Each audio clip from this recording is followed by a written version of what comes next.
حضرت ابو ہریرہ رضی اللہ تعالیٰ عنہ سے روایت ہے کہ نبی صلی اللہ علیہ وسلم جب عید کی نماز کے لیے باہر تشریف لے جاتے تو جس راستے سے جاتے اس کے سوا دوسرے راستے سے واپس آتے تھے۔ سننے ابن ماجہ حدیث نمبر 1301۔ حضرت عبداللہ بن عمر رضی اللہ تعالیٰ عنہما سے روایت ہے کہ رسول اللہ صلی اللہ علیہ وسلم عید کے دن صبح کے وقت عیدگاہ تشریف لے جاتے۔ آپ کے آگے آگے برچھی لے جائی جاتی۔ جب آپ عیدگاہ پہنچتے تو آپ کے سامنے برچھی گاڑ دی جاتی۔ آپ صلی اللہ علیہ وسلم اس کی طرف منہ کر کے نماز ادا کرتے۔ اس کی وجہ یہ تھی کہ عیدگاہ ایک کھلا میدان تھا، اس میں کوئی ایسی چیز نہیں تھی جسے سترا بنایا جا سکے۔ سننے ابن ماجہ حدیث نمبر 1304۔ حضرت عبداللہ بن عمر رضی اللہ تعالیٰ عنہما سے روایت ہے، انہوں نے فرمایا نبی صلی اللہ علیہ وسلم عید کے دن یا کسی اور دن جب نماز ادا فرماتے تو آپ کے سامنے برچھی گاڑ دی جاتی۔ آپ اس کی طرف منہ کر کے نماز ادا فرماتے اور لوگ آپ کے پیچھے کھڑے ہو جاتے تھے۔ امام نافع رحمہ اللہ نے فرمایا اسی وجہ سے خلفاء نے یہ طریقہ اختیار کیا ہے۔ سننے ابن ماجہ حدیث نمبر 1305۔ حضرت انس بن مالک رضی اللہ تعالیٰ عنہ سے روایت ہے کہ رسول اللہ صلی اللہ علیہ وسلم نے عیدگاہ میں عید کی نماز برچی کو سترا بنا کر ادا فرمائی۔ سننے ابن ماجہ حدیث نمبر 1306۔ حضرت ام عطیہ رضی اللہ تعالیٰ عنہ سے روایت ہے، انہوں نے فرمایا رسول اللہ صلی اللہ علیہ وسلم نے ہمیں حکم دیا کہ ہم عید الفطر اور عید الاضحیٰ میں عورتوں کو لے کر جائیں۔ ام عطیہ رضی اللہ تعالیٰ عنہ نے بیان فرمایا کہ ہم نے عرض کیا یہ فرمائیے کہ اگر ہم میں سے کسی عورت کے پاس چادر نہ ہو تو وہ کیا کرے؟ آپ صلی اللہ علیہ وسلم نے فرمایا اسے اس کی بہن اپنی چادر اڑا دے۔ سننے ابن ماجہ حدیث نمبر 1307۔ حضرت ام عطیہ رضی اللہ تعالی عنہ سے روایت ہے کہ رسول اللہ صلی اللہ علیہ وسلم نے فرمایا نوجوان پردہ نشین بچیوں کو بھی نماز عید کے لیے گھروں سے باہر عیدگاہ میں لے کر آؤ، انہیں چاہیے کہ وہ عید میں اور مسلمانوں کی دعا میں حاضر ہوں۔ حیض والی عورتیں عام لوگوں یعنی نماز پڑھنے والی عورتوں کی نماز کی جگہ سے الگ رہیں۔ سننے ابن ماجہ حدیث نمبر 1308۔ حضرت ایاز بن ابو رملہ شامی رحمہ اللہ سے روایت ہے، انہوں نے کہا میں نے ایک آدمی کو حضرت زید بن ارقم رضی اللہ تعالیٰ عنہ سے سوال کرتے سنا، کیا آپ رسول اللہ صلی اللہ علیہ وسلم کے ساتھ ایک دن میں 2 عیدوں یعنی جمعہ اور عید میں حاضر ہوئے ہیں؟ انہوں نے کہا ہاں۔ اس نے کہا پھر رسول اللہ صلی اللہ علیہ وسلم کیا کرتے تھے؟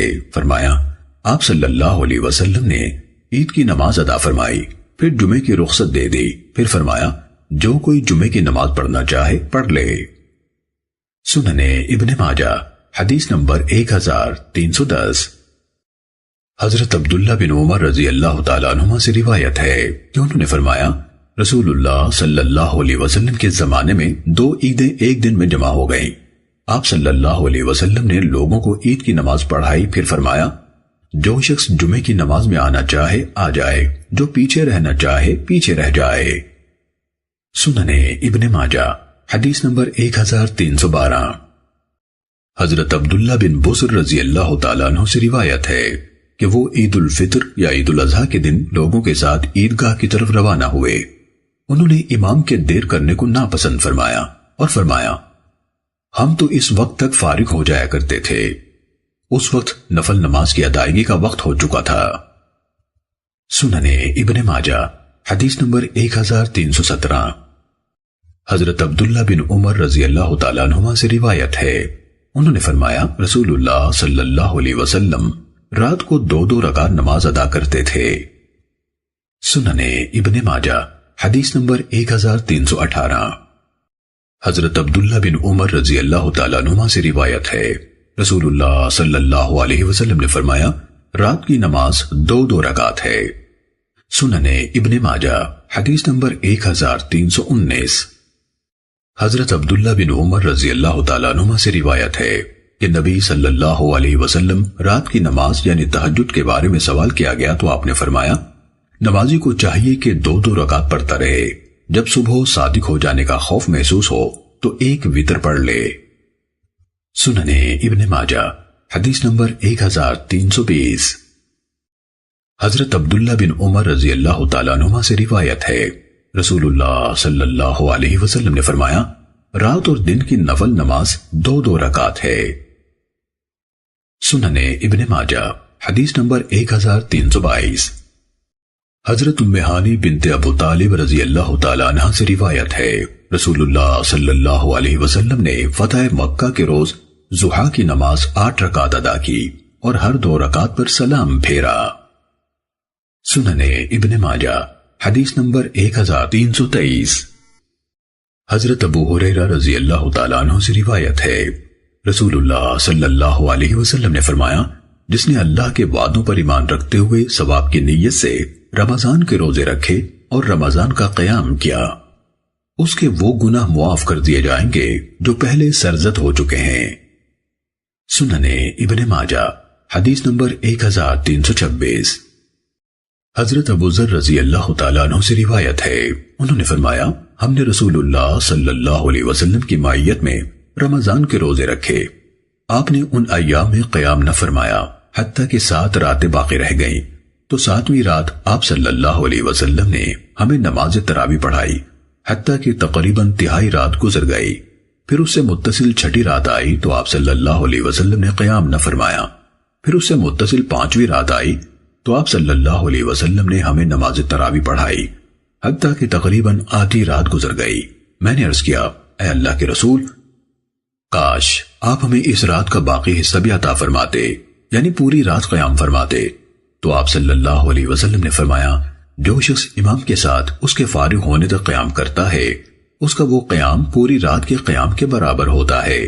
پھر اس سے متصل 4تھی رات آئی تو رسول اللہ صلی اللہ علیہ وسلم نے قیام نہ فرمایا، پھر اس سے متصل 3ری رات آئی تو آپ صلی اللہ علیہ وسلم نے اپنی خواتین کو اور اہل خانہ کو اکٹھا کیا اور بہت زیادہ لوگ بھی جمع ہو گئے۔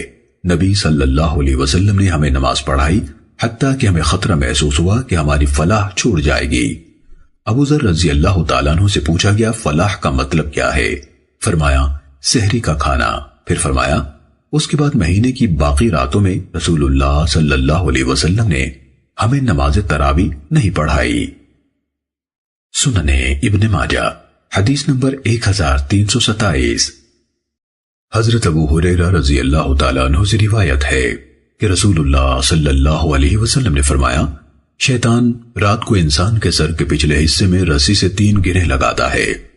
اگر انسان جاگ کر اللہ کا ذکر کرے تو ایک گرہ کھل جاتی ہے، پھر جب اٹھ کر وضو کر لیتا ہے تو ایک اور گرہ کھل جاتی ہے، پھر جب نماز پڑھنے کھڑا ہو جاتا ہے تو اس کی تمام گرہیں کھل جاتی ہیں، چنانچہ وہ صبح کو چاق و چوبند اور خوشباش ہوتا ہے، اسے بھلائی مل گئی ہوتی ہے۔ اگر انسان یہ کام نہ کرے تو صبح کو سست اور بوجھل طبیعت ہوتا ہے، اسے بھلائی نہیں ملی ہوتی۔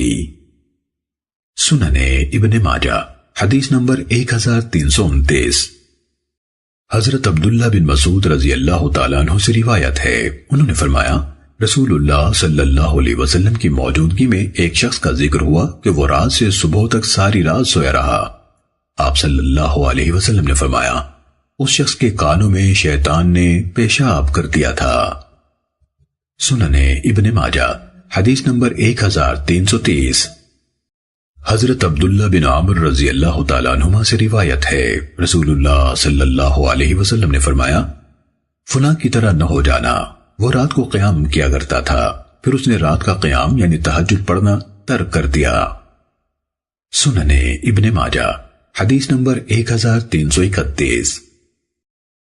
حضرت عبداللہ بن سلام رضی اللہ تعالیٰ عنہ سے روایت ہے، انہوں نے فرمایا، جب رسول اللہ صلی اللہ علیہ وسلم مدینہ تشریف لائے تو لوگ فوراً آپ صلی اللہ علیہ وسلم کی خدمت میں حاضر ہو گئے، یعنی جمکٹا ہو گیا۔ لوگوں نے خوشی سے ایک دوسرے کو کہا، اللہ کے رسول صلی اللہ علیہ وسلم تشریف لے آئے ہیں۔ لوگوں کے ساتھ میں بھی آپ کی زیارت کے لیے گیا۔ جب میں نے رسول اللہ صلی اللہ علیہ وسلم کے چہرہ اقدس کو توجہ سے دیکھا تو مجھے یقین ہو گیا کہ آپ کا چہرہ کسی جھوٹے آدمی کا چہرہ نہیں۔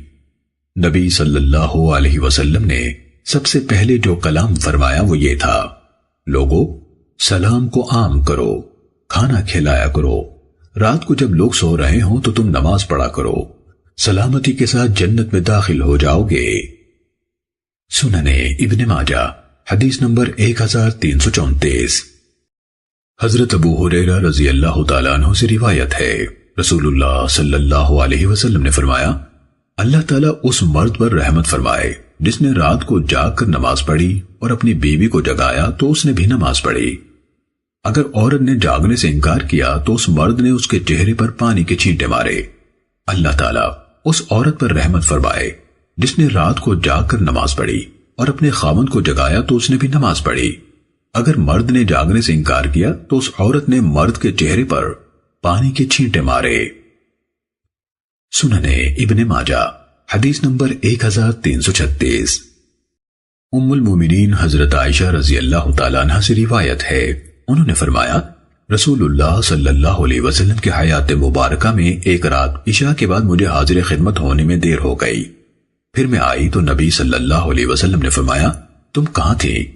میں نے کہا، میں آپ کے ایک صحابی کی قرات سن رہی تھی، میں نے کسی اور کی ایسی عمدہ قرات اور آواز نہیں سنی۔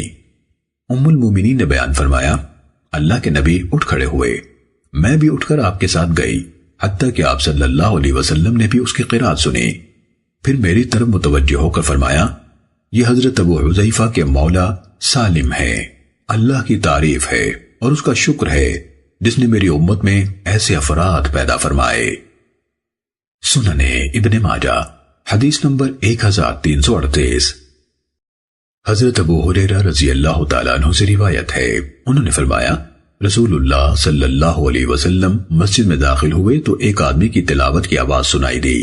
فرمایا، یہ کون ہے؟ عرض کی گئی، عبداللہ بن قیس ہیں۔ فرمایا، اسے تو آل داؤد علیہ السلام کا ایک ساز مل گیا ہے۔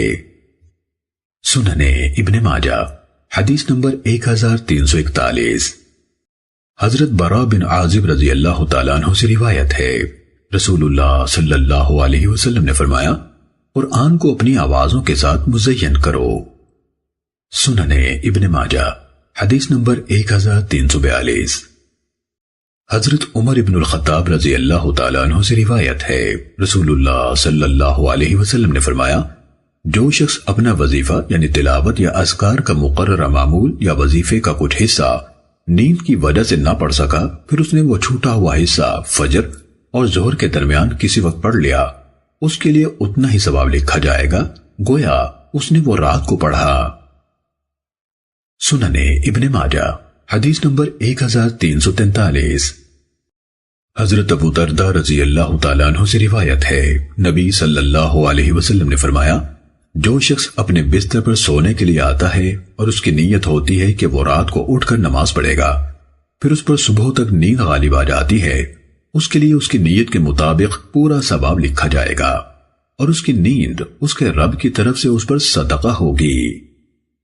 سننے ابن ماجہ حدیث نمبر 1344۔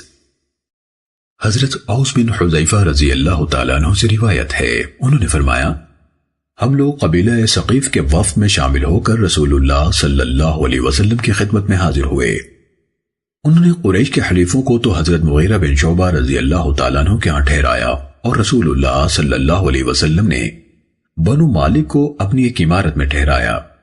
حضرت اوس فرماتے ہیں، نبی صلی اللہ علیہ وسلم ہر رات عشاء کے بعد ہمارے پاس تشریف لاتے اور قدموں پر کھڑے ہو کر ہم سے بات چیت فرماتے، یعنی واعظ و نصیحت کرتے، جو بعض اوقات طویل ہو جاتی، حتیٰ کہ آپ کبھی ایک پاؤں پر بوجھ دے کر کھڑے ہوتے، کبھی دوسرے پر۔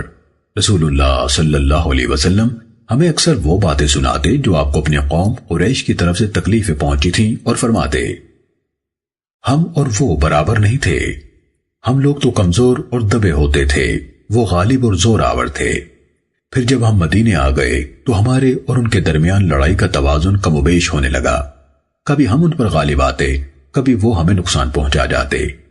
ایک رات ایسا ہوا کہ آپ صلی اللہ علیہ وسلم جس وقت ہمارے پاس تشریف لایا کرتے تھے اس کی نسبت تاخیر سے تشریف لائے۔ میں نے عرض کیا، اللہ کے رسول، آج رات آپ کو ہمارے ہاں تشریف لانے میں دیر ہو گئی۔ فرمایا، میری روزمرہ کی قرآن کی منزل پوری نہیں ہو سکی تھی، مجھے یہ بات اچھی نہ لگی کہ اسے پورا کیے بغیر تمہارے پاس آؤں۔ حضرت اوس رضی اللہ تعالیٰ عنہ نے بیان فرمایا، میں نے رسول اللہ صلی اللہ علیہ وسلم کے صحابہ رضی اللہ عنہم سے دریافت کیا، آپ لوگ روزانہ تلاوت کے لیے قرآن مجید کے حصے کس طرح مقرر کرتے ہیں؟ تو انہوں نے فرمایا، پہلا حصہ 3 سورتوں کا یعنی سورہ بقرہ، آل عمران اور نساء، دوسرا حصہ 5 سورتوں کا سورہ مائدہ سے سورہ برات تک، تیسرا حصہ 7 سورتوں کا سورہ یونس سے سورہ نحل تک، چوتھا حصہ 9 سورتوں کا بنی اسرائیل سے فرقان تک، اور 5واں حصہ 11 سورتوں کا سورہ شعراء سے یاسین تک، چھٹا حصہ 13 سورتوں کا سورہ صافات سے حجرات تک، اور 7واں حصہ مفصل کا یعنی سورہ قاف سے آخر تک۔ سننے ابن ماجہ حدیث نمبر 1345۔ حضرت عبداللہ بن عامر رضی اللہ تعالیٰ عنہ سے روایت ہے، اللہ کے رسول صلی اللہ علیہ وسلم نے فرمایا، جس نے 3 دن سے کم مدت میں قرآن مجید پورا پڑھا اس نے قرآن کو سمجھا ہی نہیں۔ سننے ابن ماجہ حدیث نمبر 1347۔ حضرت عائشہ رضی اللہ تعالیٰ عنہ سے روایت ہے، انہوں نے فرمایا، میرے علم میں نہیں کہ اللہ کے نبی صلی اللہ علیہ وسلم نے صبح تک پورا قرآن مجید پڑھا ہو۔ سننے ابن ماجہ حدیث نمبر 1348۔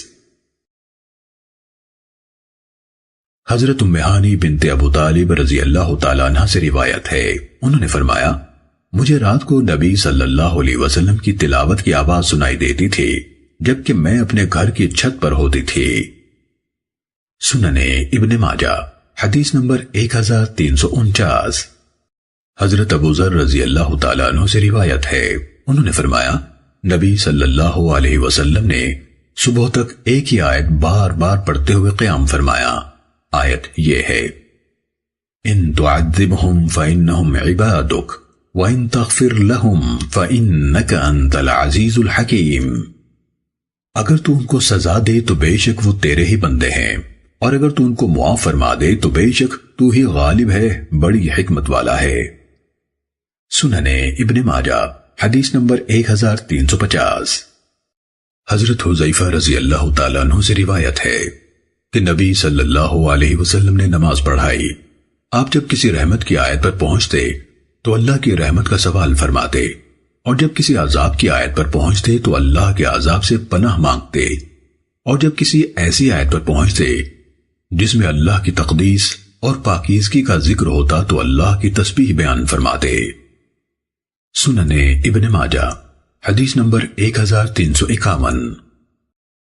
حضرت قتادہ رحمہ اللہ سے روایت ہے، انہوں نے کہا، میں نے حضرت انس بن مالک رضی اللہ تعالیٰ عنہ سے نبی صلی اللہ علیہ وسلم کی تلاوت کے بارے میں سوال کیا تو انہوں نے فرمایا، نبی صلی اللہ علیہ وسلم آواز کو طویل کرتے تھے۔ سننے ابن ماجہ حدیث نمبر 1353۔ حضرت غزیف بن حارث رضی اللہ تعالیٰ عنہ سے روایت ہے، انہوں نے کہا، میں ام المومنین حضرت عائشہ رضی اللہ تعالیٰ عنہ کی خدمت میں حاضر ہوا اور عرض کیا، کیا رسول اللہ صلی اللہ علیہ وسلم نماز میں بلند آواز سے قرات کرتے تھے یا خاموشی سے؟ انہوں نے فرمایا، کبھی جہر سے تلاوت کرتے تھے، کبھی خاموشی سے۔ میں نے کہا، اللہ اکبر، شکر ہے اللہ کا جس نے اس معاملے میں گنجائش اور آسانی رکھی۔ سننے ابن ماجہ حدیث نمبر 1354۔ حضرت عبداللہ بن عباس رضی اللہ تعالیٰ عنہما سے روایت ہے کہ رسول اللہ صلی اللہ علیہ وسلم جب رات کو نماز کے لیے بیدار ہوتے تو فرماتے، اللہم لک الحمد انت نور السماوات والارض ومن فیہن، ولک الحمد انت قیام السماوات والارض ومن فیہن، ولک الحمد انت مالک السماوات والارض ومن فیہن، ولک الحمد انت الحق ووعدك حق ولقاؤك حق وقولك حق والجنة حق والنار حق والساعة حق والنبيون حق ومحمد حق اللهم لك أسلمت وبك آمنت وعليك توكلت وإليك أنبت وبك خاصمت وإليك حاكمت فاغفر لي ما قدمت وما أخرت وما أسررت وما أعلنت أنت المقدم وأنت المؤخر لا إله إلا أنت ولا إله غيرك ولا حول ولا قوة إلا بك۔ اے اللہ، تیرے ہی لیے تعریف ہے، تو آسمانوں کا، زمین کا اور جو کوئی ان کے درمیان ہے ان کا نور ہے، اور تیرے ہی لیے تعریف ہے کہ تو آسمانوں کو، زمین کو اور جو کوئی ان کے درمیان ہے ان کو قائم رکھنے والا ہے، اور تیرے ہی لیے تعریف ہے کہ تو آسمانوں کا، زمین کا اور جو کوئی ان کے درمیان میں ہے ان کا مالک ہے، اور تیرے ہی لیے تعریف ہے، تو ہی حق ہے، تیرا وعدہ حق ہے، تیری ملاقات حق ہے، تیرا فرمان حق ہے، جنت حق ہے، جہنم حق ہے، قیامت حق ہے، تمام انبیاء حق ہیں، اور حضرت محمد صلی اللہ علیہ وسلم حق ہیں۔ اے اللہ، میں تیرا مطیع فرمان ہوں، تجھ پر ایمان لایا ہوں، میرا اعتماد تجھ پر ہے، میں تیری ہی طرف رجوع کرنے والا ہوں، مخالفین حق سے تیری ہی مدد سے بحث و تکرار کرتا ہوں، تجھی کو اپنا فیصل بناتا ہوں، تو میرے سب گناہ معاف فرما دے، جو میں نے پہلے کیے، بعد میں کیے، چھپ کر کیے اور جو علانیہ کیے۔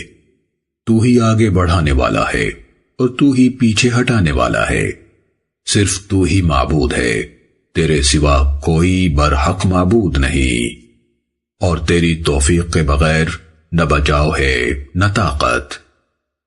امام ابن ماجہ رحمہ اللہ نے ابو بکر خلاد الباہلی کی سند سے بھی یہ روایت ذکر کی ہے کہ رسول اللہ صلی اللہ علیہ وسلم جب رات کو تہجد کے لیے کھڑے ہوتے پھر مذکورہ بالا روایت کے ہم معنی بیان کیا۔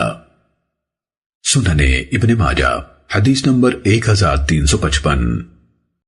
حضرت عاصم بن حمید رحمہ اللہ سے روایت ہے، انہوں نے کہا، میں نے حضرت عائشہ رضی اللہ تعالیٰ عنہ سے سوال کیا، نبی صلی اللہ علیہ وسلم رات کے قیام یعنی تہجد کی ابتدا کس چیز سے کرتے تھے؟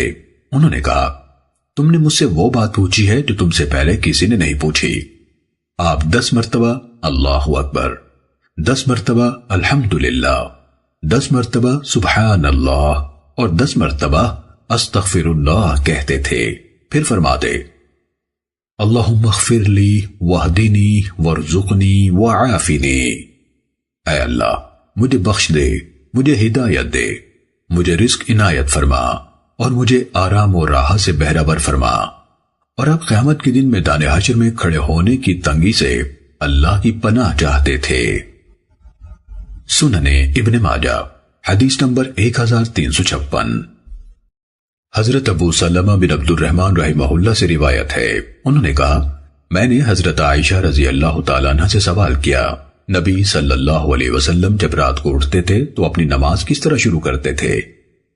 انہوں نے فرمایا، آپ صلی اللہ علیہ وسلم کہتے تھے، اللہم رب جبرائیل و میکائیل و اسرافیل فاطر السماوات والارض عالم الغیب والشہادہ انت تحکم بین عبادک فیما كانوا فیہ یختلفون اہدنی لما اختلف فیہ من الحق بإذنک انک لتہدی الى صراط مستقیم۔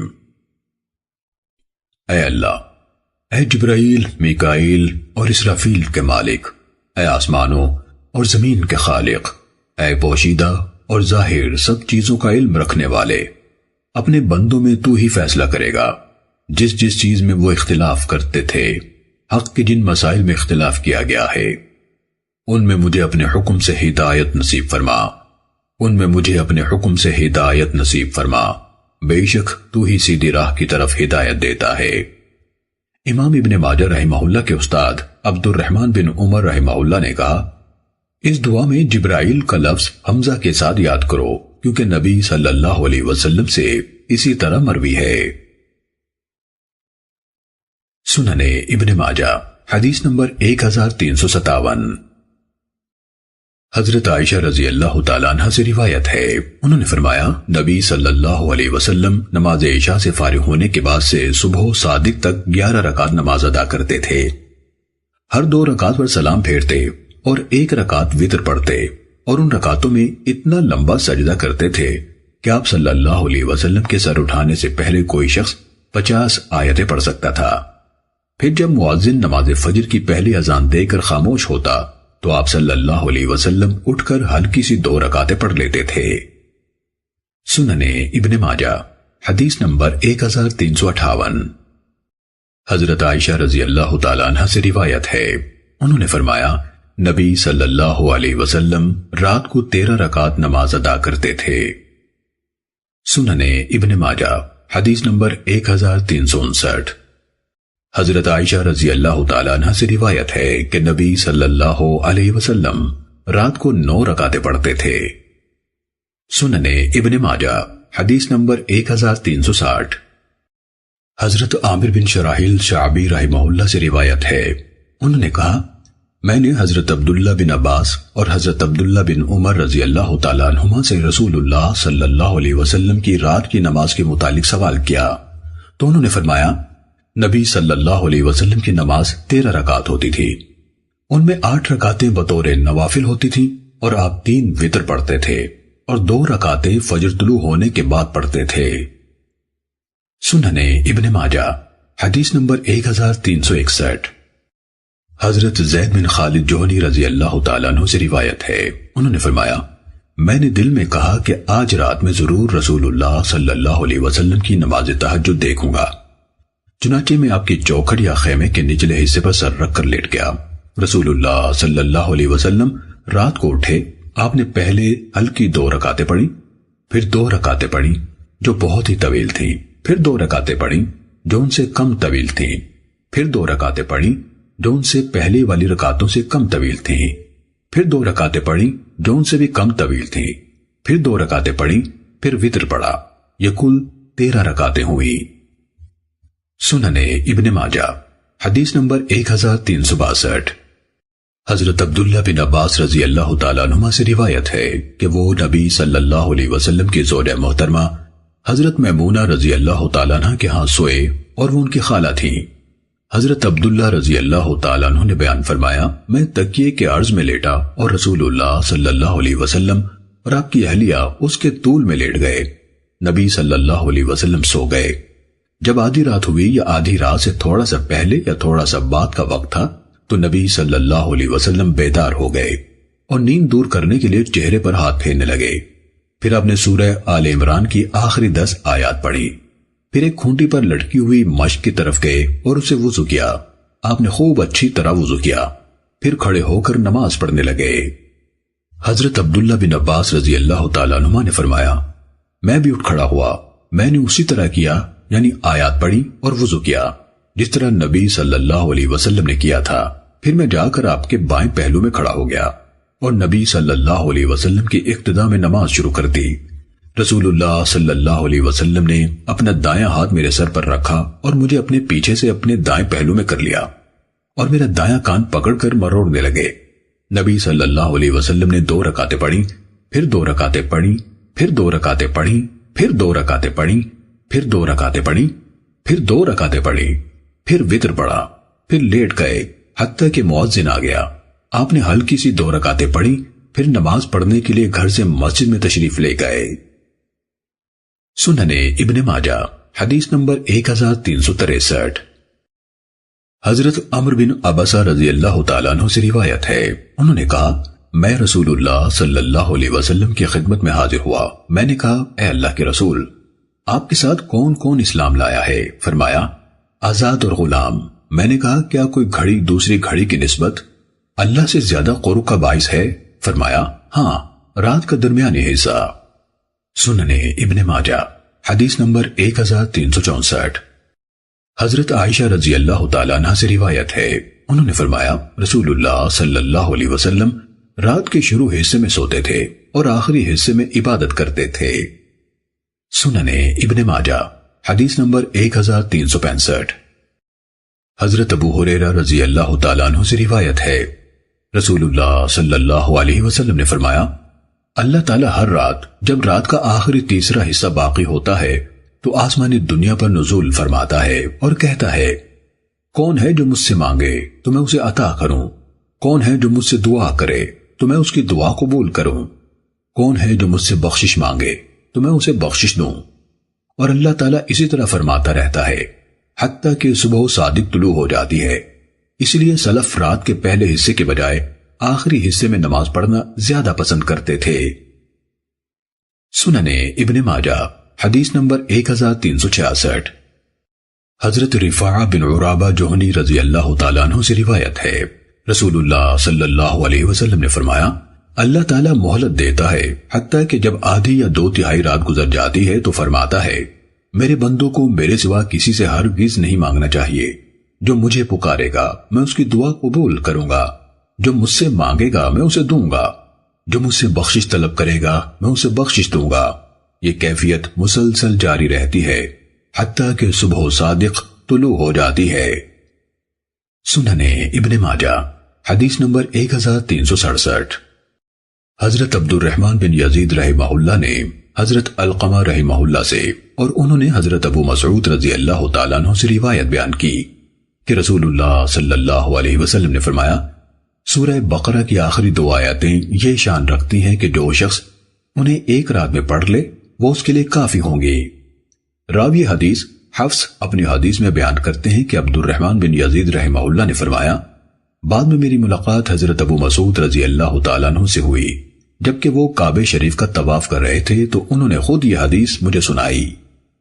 سنن ابن ماجہ حدیث نمبر 1368۔ حضرت ابو مسعود رضی اللہ تعالیٰ عنہ سے روایت ہے، رسول اللہ صلی اللہ علیہ وسلم نے فرمایا، جو شخص سورہ بقرہ کی آخری 2 آیتیں رات کو پڑھے گا وہ اس کے لیے کافی ہوں گی۔ سنن ابن ماجہ حدیث نمبر 1369۔ حضرت عائشہ رضی اللہ تعالیٰ عنہ سے روایت ہے کہ نبی صلی اللہ علیہ وسلم نے فرمایا، جب تم میں سے کسی کو اونگ آئے تو اسے چاہیے کہ سو جائے حتیٰ کہ نیند جاتی رہے، کیونکہ اگر وہ اونگ کی حالت میں نماز پڑھے گا تو کیا معلوم وہ اللہ سے بخشش مانگنے لگے تو نیند کے غلبے کی وجہ سے پتہ نہ چلے اور اپنے آپ کو برا بھلا کہہ دے۔ سنن ابن ماجہ حدیث نمبر 1370۔ حضرت انس بن مالک رضی اللہ تعالیٰ عنہ سے روایت ہے کہ رسول اللہ صلی اللہ علیہ وسلم مسجد میں تشریف لائے تو آپ کو 2 ستونوں کے درمیان ایک ستون سے دوسرے ستون تک ایک رسی بندھی ہوئی نظر آئی۔ فرمایا، یہ رسی کیسی ہے؟ صحابہ نے عرض کیا، زینب رضی اللہ تعالیٰ عنہ کی ہے، وہ اس مقام پر نماز پڑھا کرتی ہیں، جب تھک جاتی ہیں تو غفلت دور کرنے کے لیے اس کے ساتھ سہارا لیتی ہیں۔ نبی صلی اللہ علیہ وسلم نے فرمایا، اسے کھول دو، اسے کھول دو۔ انسان کو ذہنی اور جسمانی نشاط اور آمادگی کی حالت میں نماز پڑھنی چاہیے، جب تھک جائے تو بیٹھ جائے۔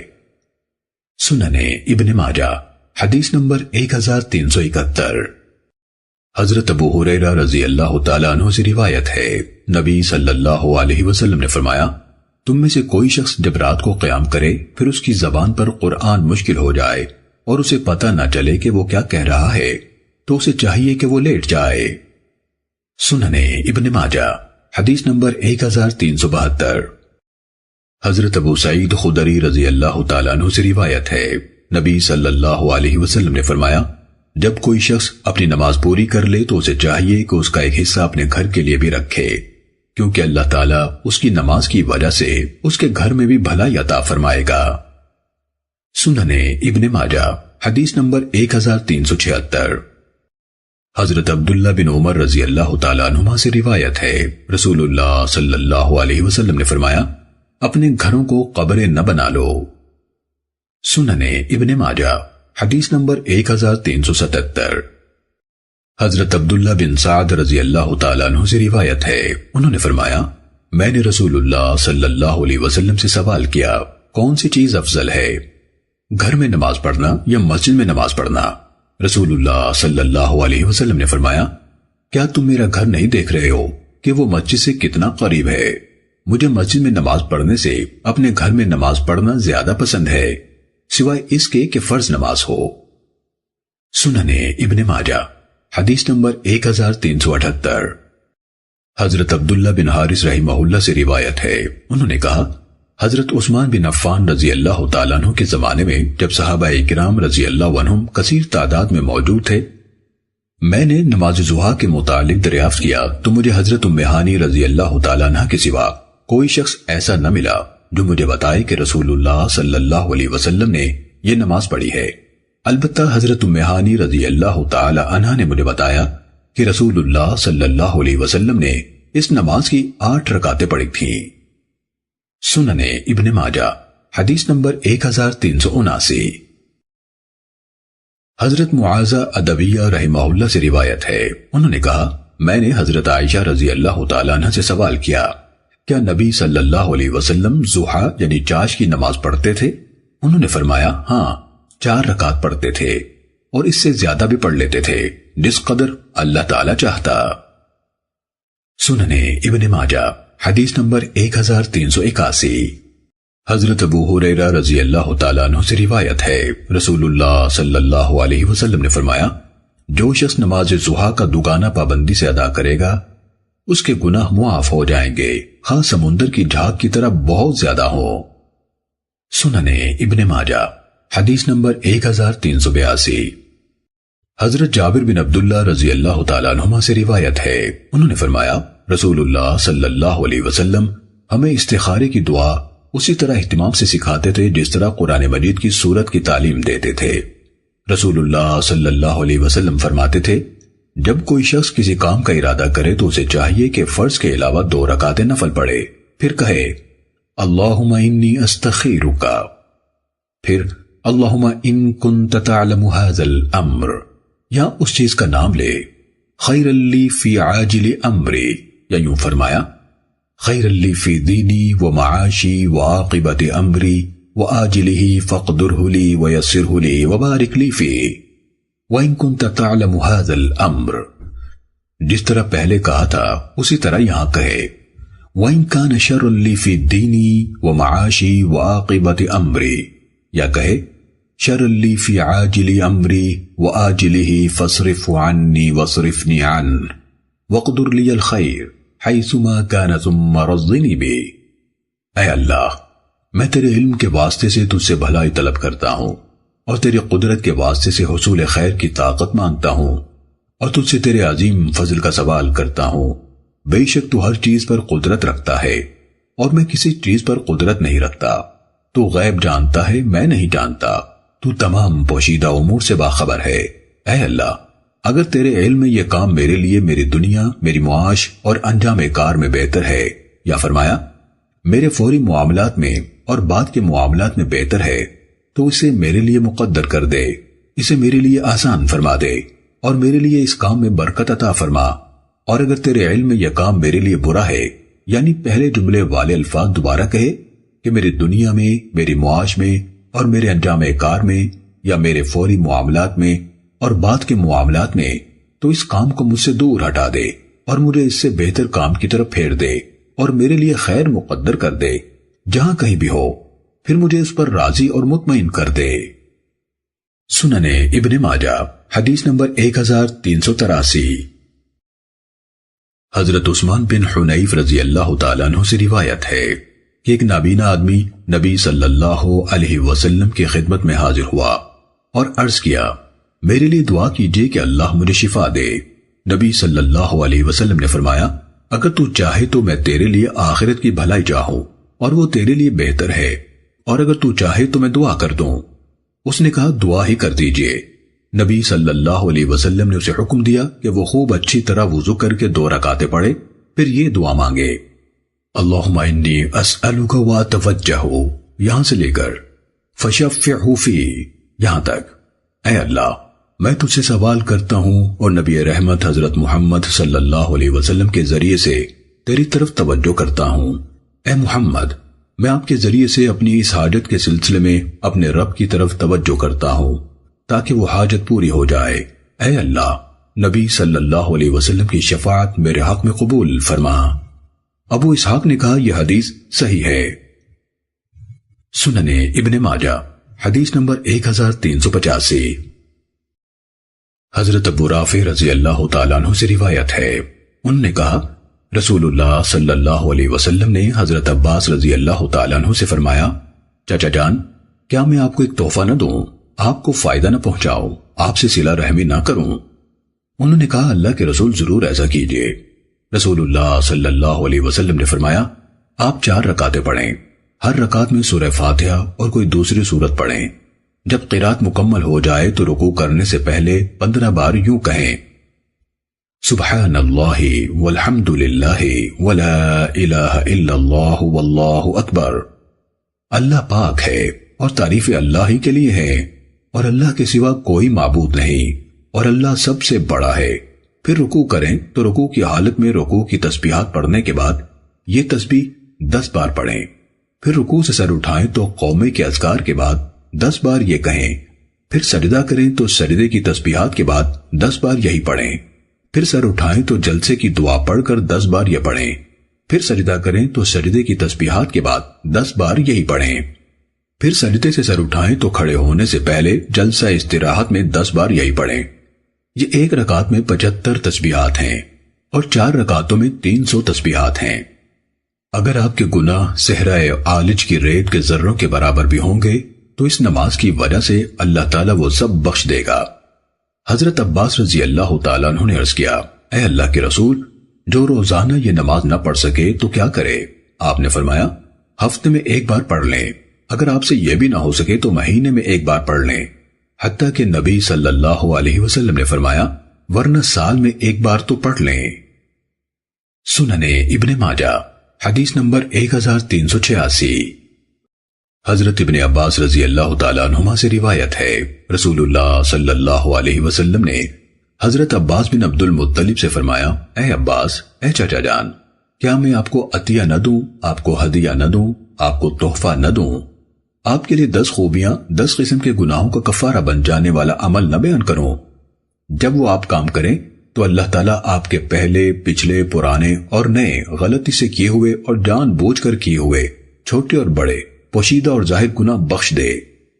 10 خوبیاں یہ ہیں، 10 قسم کے گناہوں کا کفارہ بن جانے والا عمل، آپ 4 رکعت ادا کریں، ہر رکعت میں سورہ فاتحہ کے ساتھ کوئی اور سورت بھی پڑھیں۔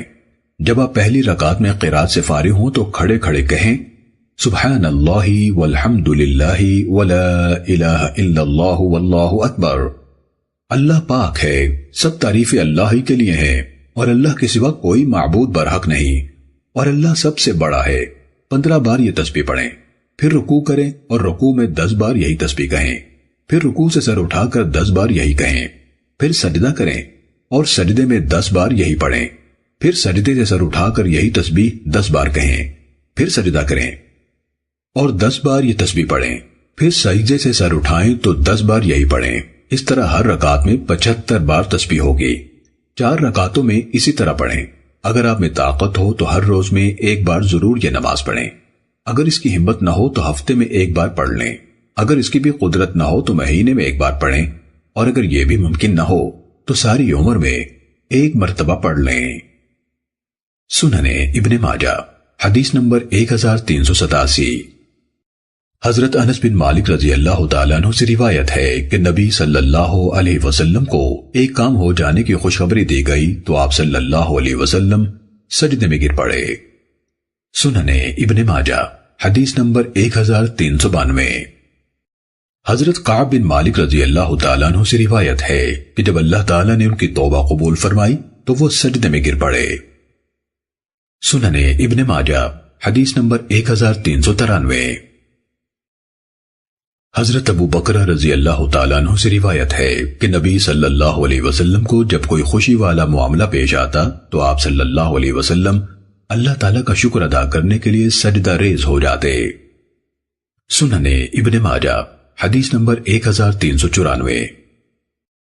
حضرت علی رضی اللہ تعالیٰ عنہ سے روایت ہے، انہوں نے فرمایا، میں جب رسول اللہ صلی اللہ علیہ وسلم سے کوئی حدیث سنتا تھا تو اللہ تعالیٰ نے مجھے اس سے جو فائدہ دینا ہوتا دے دیتا، اور جب مجھے کوئی اور آدمی نبی صلی اللہ علیہ وسلم کی حدیث سناتا تو میں اس سے قسم لیتا، اگر وہ قسم کھاتا تو میں اس پر اعتبار کر لیتا۔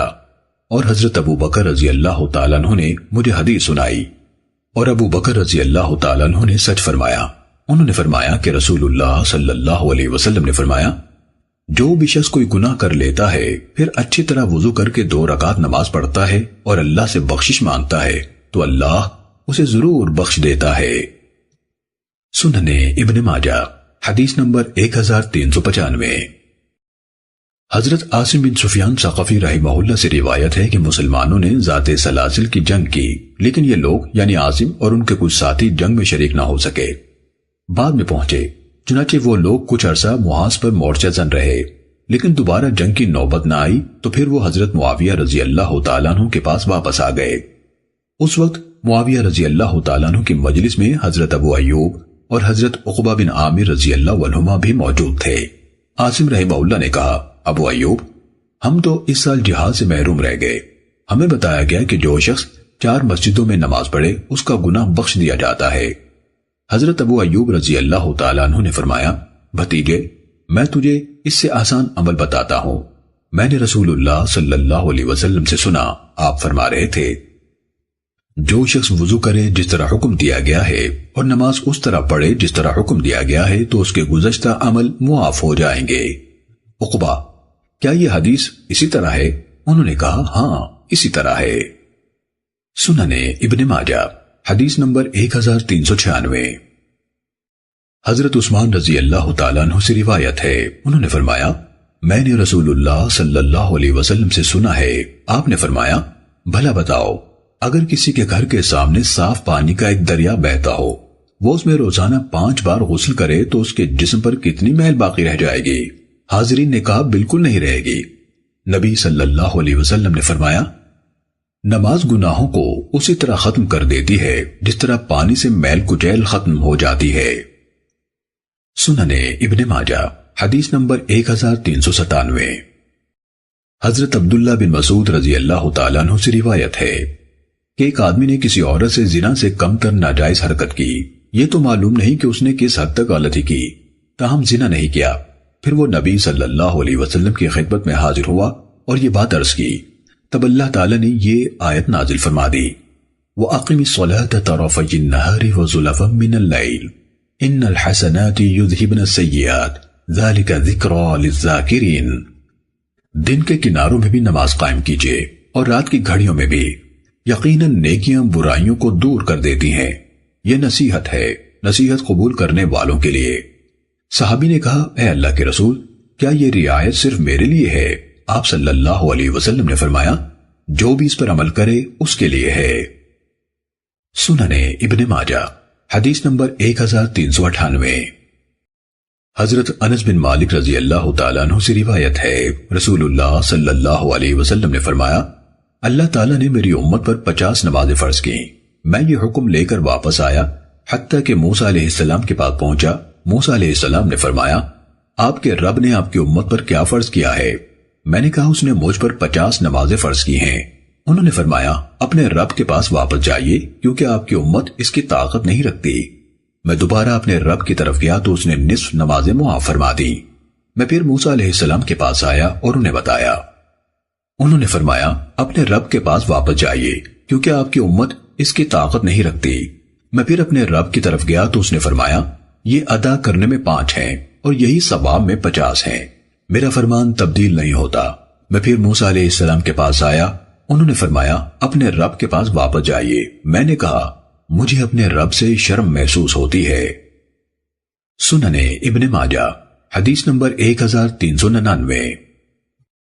حضرت عبداللہ بن عباس رضی اللہ تعالیٰ عنہما سے روایت ہے، انہوں نے فرمایا، تمہارے نبی صلی اللہ علیہ وسلم کو 50 نمازوں کا حکم دیا گیا تھا تو انہوں نے تمہارے رب سے تخفیف کرا کے 5 کروا لی۔